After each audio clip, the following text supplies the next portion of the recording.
बिछ गई सियासी विसार, खेला जा रहा है सियासी खेल, जारी है वार पलटवार। शह और मात के खेल में बनाई जा रही है रणनीति। कौन पड़ेगा किस पर भारी, ये कभी भी सिर्फ हस्तक्षेप.com पर अमलेंदु उपाध्याय के साथ।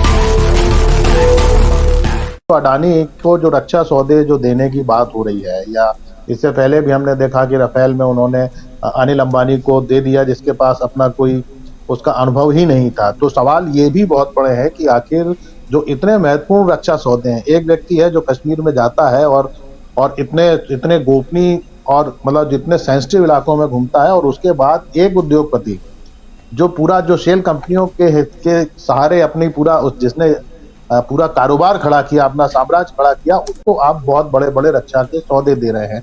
तो ये भी कहीं ना कहीं हमारी सुरक्षा से ही जुड़ा हुआ मामला है। और यही देखिए, दोनों चीजें इस तरीके से जुड़ जाती हैं कि बीजेपी इन बातों का कोई जवाब नहीं दे सकती। एक तो ये बड़ा कारण है कि उन्होंने राहुल गांधी को टारगेट किया है, जैसा पूरा विपक्ष भी कह रहा है। दूसरी एक और चीज है, देखिए बीजेपी की एक खास जो स्ट्रेटेजी है वो ये है कि वो व्यक्तियों के ऊपर हमला करती है, वो विचारधारा के ऊपर हमला नहीं करती, वो पर्सनल अटैक करती है। और ये पर्सनल अटैक ऐसा नहीं कि वो विपक्षियों पर करती है, वो अपने लोगों पर भी पर्सनल अटैक करती है। अगर आप बलराज मधोक से लेके तमाम जो इनके बड़े नेता रहे हैं उनको देखेंगे, उनके ऊपर व्यक्तिगत हमले हुए हैं। हम मतलब बहुत सारे ऐसे नेता हैं, मैं उनके क्या नाम लूं, जिनको व्यक्तिगत हमले करके इन्होंने खत्म किया है। आज जो राहुल गांधी के ऊपर जो हमला हो रहा है वो इसीलिए हो रहा है क्योंकि आने वाला चुनाव बड़ा महत्वपूर्ण है कर्नाटक का। अगर आप राहुल गांधी को फिर से डिसोन नहीं करेंगे तो आप हो सकता है कि इलेक्शन आप लूज कर जाएं। कोई कर्नाटक में इनकी हालात कोई बहुत अच्छी नहीं है। उसके बाद आने वाले जो इलेक्शन है उसमें आप देखें कि छत्तीसगढ़ में कांग्रेस की स्थिति बहुत स्ट्रांग है। राजस्थान की बात करें, राजस्थान में भी गहलोत काफी अच्छा कर रहे हैं। लोग जिस तरीके की खबरें आ रही हैं कि हो सकता है वो रिपीट कर जाए। मध्य प्रदेश में बीजेपी की स्थिति बहुत खराब है। हाँ, तो कुल मिला के अब ये जो आने वाला जो इलेक्शन है, अगर वो लूज करते हैं ये स्टेट, तो इसका सीधा असर 2024 के चुनाव पर पड़ेगा। तो बहुत सारे सवाल यहाँ पर आके खड़े हो जाते हैं। एक तो ये है कि क्या आप 2024 में अपना साम्राज्य बचा पाएंगे, एक सवाल ये है। दूसरा सवाल जो डिफेंस और इसको लेकर जो हो रहा है, ये भी एक जो बड़े सवाल है जो बीजेपी जिससे दो चार हो रही है। तो अब इसमें आपके पास केवल एकमात्र ये रास्ता बचता है कि आप राहुल गांधी के ऊपर इस तरीके से हमले करिए जिससे आप उसे देशद्रोही घोषित करने की कोशिश करें। आप देखिए, इनके बीजेपी के नेता कहते हैं कि इनको देश से निकाल दो, देश में रहने के लायक स्थिति नहीं है। हम देख रहे हैं कि मध्य प्रदेश के जो मुख्यमंत्री हैं वो कह रहे हैं कि राहुल गांधी की जो बुद्धि है वो 5 साल के बच्चे के बराबर है। तो ये जिस तरीके के आप पर्सनल अटैक कर रहे हैं एक व्यक्ति के ऊपर, भाई वो जो सवाल उठा रहा है आप उनके जवाब दीजिए ना।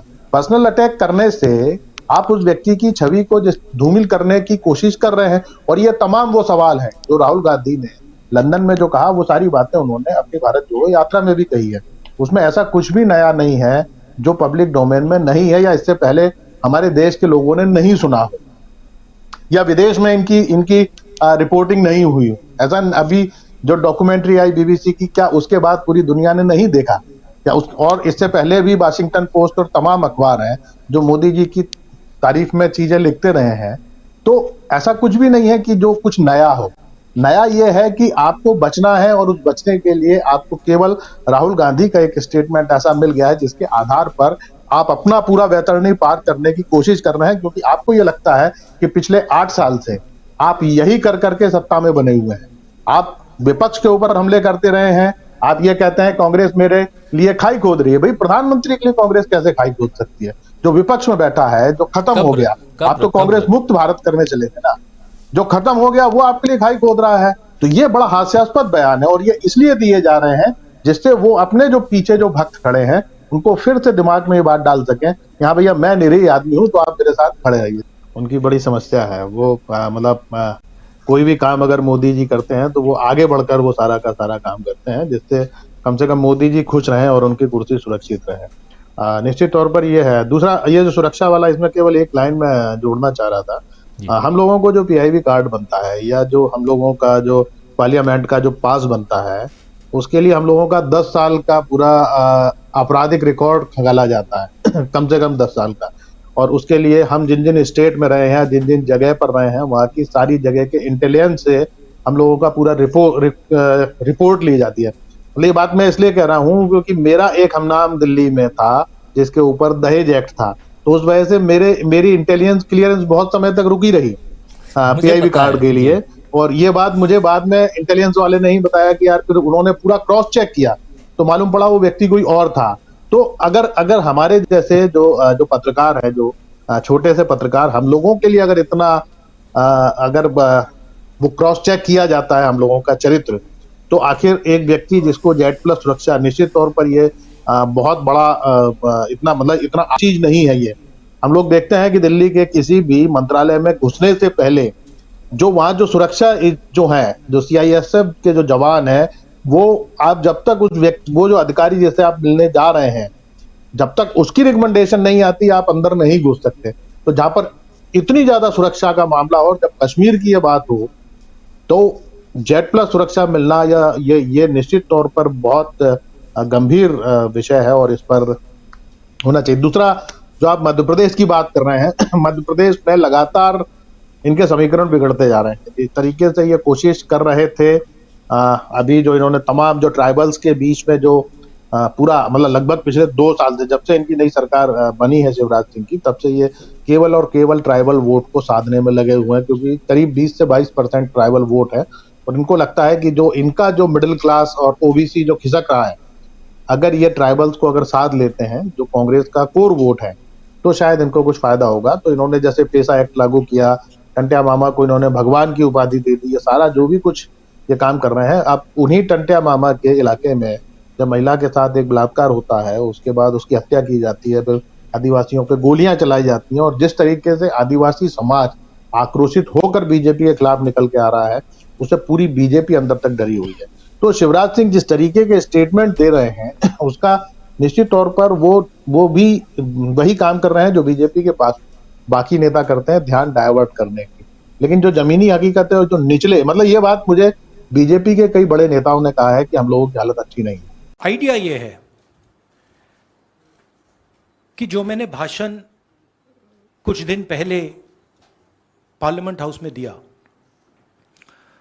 अदानी जी के बारे में, और जो नरेंद्र मोदी जी और अदानी जी का रिश्ता है उसके बारे में मैंने सवाल पूछे, उस भाषण को पार्लियामेंट हाउस में पूरा एक्सपंज कर दिया गया। और उस भाषण में ऐसी कोई चीज नहीं थी जो पब्लिक रिकॉर्ड से मैंने नहीं निकाली। अखबारों से, लोगों की स्टेटमेंट से मैंने पूरा भाषण डेवलप किया था और उसको एक्सपंज कर दिया गया। ये पूरा मामला डिस्ट्रैक्ट करने का मामला है। सरकार और प्रधानमंत्री जो अदानी जी का मुद्दा है उससे डरे हुए हैं, और इसीलिए उन्होंने ये पूरा तमाशा प्रिपेयर किया है। और मुझे लगता है कि वो मुझे पार्लियामेंट हाउस में नहीं बोलने देंगे, क्योंकि जो मेन सवाल है वो अभी भी टेबल पे है। अदानी जी और प्रधानमंत्री का रिश्ता क्या है? जो डिफेंस कॉन्ट्रैक्ट्स अदानी जी को दिए जा रहे हैं वो क्यों दिए जा रहे हैं? जो श्रीलंका में, बांग्लादेश में बात हुई है वो क्यों हुई, किसने की? ऑस्ट्रेलिया में जो प्रधानमंत्री जी और स्टेट बैंक के चेयरमैन और अदानी जी के साथ जो मीटिंग हुई वो क्यों हुई, उसमें क्या डिस्कस हुआ? तो ये सब सवाल हैं जो प्रधानमंत्री जिसके जवाब नहीं दे पा रहे हैं, और ये मेन बात है। बिछ गई सियासी विसार, खेला जा रहा है सियासी खेल, जारी है वार पलटवार। शह और मात के खेल में बनाई जा रही है रणनीति, कौन पड़ेगा किस पर भारी, ये कभी भी सिर्फ hastachep.com पर अमलेंदु उपाध्याय के साथ